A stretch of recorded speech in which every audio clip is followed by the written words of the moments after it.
안녕하세요. 닥터공 헤어라인 원 원장 공기환입니다. 오늘 말씀드릴 내용은 밀도보강 모발이식에 대해서 간략하게 말씀드리겠습니다. 밀도보강 모발이식에 대해서도 기존에 제가 여러 번 말씀드린 적이 있는데 쭉 찾아봤더니 말씀드리는 게 제법 시간이 좀 돼서요. 오늘 다시 한번 간략하게 말씀드리고자 합니다. 밀도보강 모발이식은 기존에 모발이 있긴 있는데 사이사이 탈모가 쭉 진행이 돼서 머리숱이 전반적으로 행해 보일 때 그 탈모 있는 부위에 모발을 이식함으로써 숱을 다시 증가시키고자 하는 게 밀도보강 모발이식이 되겠습니다. 밀도보강 모발이식은 기존 모발이 있으면서 사이사이에 탈모가 있는 부위에 심는 거기 때문에 전혀 털이 없는 부위에 소위 스킨헤드 양상에다가 심는 것보다는 난이도가 더 높은 모발이식이 되겠습니다. 밀도보강 모발이식의 대표적인 부위가 정수리 부위인데요. 정수리 모발이식 같은 경우는 대부분 밀도보강 모발이식이 되겠습니다. 물론 정수리도 탈모가 아주 심하게 진행이 돼서 스킨헤드처럼 변해 있는 소위 피부만 맨질맨질하게 있는 그런 경우가 있을 수 있는데 그런 경우는 사실 많지는 않고요. 정수리 탈모의 가장 많은 케이스가 탈모가 전반적으로 있으면서 기존 모발이 가늘어져 있는 그런 경우가 가장 많습니다. 금방 말씀드린 그런 경우에 밀도보강 모발이식을 하게 됩니다. 물론 전두부도 밀도보강 모발이식을 하는 경우가 제법 많이 있고 전두부부터 정수리까지 전체 밀도보강을 하는 경우도 실제는 제법 많이 있습니다. 밀도보강 모발이식에서는 결과의 만족도를 결정하는 팩터가 두 가지가 있는데요. 첫째가 이식모의 생존율, 흔히 우리가 생착률이라고 하는 이 부분이 있고 두 번째는 기존 모의 탈모 진행 여부, 이게 중요하게 됩니다. 당연히 모발이식을 했기 때문에 우리가 사이사이 심었던 그 이식모의 생존율, 이게 좋아야 결과가 물론 좋고요.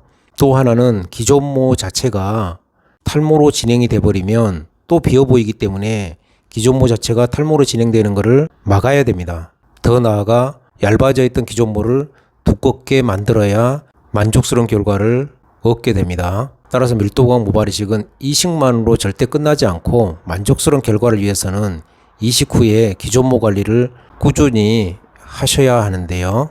남성들 기준으로 말씀드리면 탈모약을 반드시 복용하셔야 되고 둘째로는 탈모 치료를 주기적으로 꾸준히 받으셔야 됩니다. 여성들 같은 경우는 결정적인 사실 이 약은 없는 상태인데 그나마 FDA 승인되어 있는 게 미녹시딜이니까요. 미녹시딜을 꾸준히 바르거나 복용을 하시고 그리고 엘크라넬이라고 저희 병원뿐만 아니라 여러 병원에서 요즘에 많이 쓰고 있는데 그게 FDA 승인된 건 아니지만 그 정도까지 쓰는 건 일리가 있다라고 생각이 되고요. 여성분들도 반드시 탈모 치료를 꾸준히 반복적으로 받으셔야 됩니다. 결론적으로 만족스러운 밀도보강 모발이식이 되기 위해서는 이식도 물론 잘 해야 되지만 이식 후에 기존 모 관리도 매우 중요하다 이렇게 말씀드릴 수 있겠습니다. 참고로 밀도보강 모발이식 같은 경우 저희 닥터공 헤어라인 의원이 전문으로 하고 있는 무삭발 비절개 모발이식 요걸로 받으시면 이식 후 통증도 없고 이식 부위 자체도 기존 모발 때문에 이식 부위 자체가 두드러지게 보이지가 않습니다. 따라서 채취 부위는 당연히 무삭발 비절개이기 때문에 티가 안 나고요. 이식 부위도 거의 티가 안 납니다. 따라서 무삭발 비절개로 밀도보강 모발이식을 받는다면 이식 후 다음 날부터 즉각 일상생활을 할 수 있다에 99% 확신합니다. 따라서 머리숱이 횡해서 밀도보강 모발이식을 고려하고 계신 분이 있다면 제 생각에는 가능하면 무삭발 비절개로 모발이식을 받으시는 게 좋다라고 생각이 됩니다. 일단 오늘 영상은 여기까지인데요. 참고로 저희 닥터공 헤어라인 의원이 2월 11일 날 병원 이전을 합니다. 물론 현재 이 자리에서 가까운 데인데요. 환자분들께서 오시기가 훨씬 더 편한 그런 장소로 이전을 합니다. 이 영상이 현재 이 병원에서의 이제 마지막 촬영 영상인데요. 이 병원에서도 제가 오래 있었는데 막상 또 이전을 하려고 하니까 한편으로는 섭섭한 감정도 있습니다.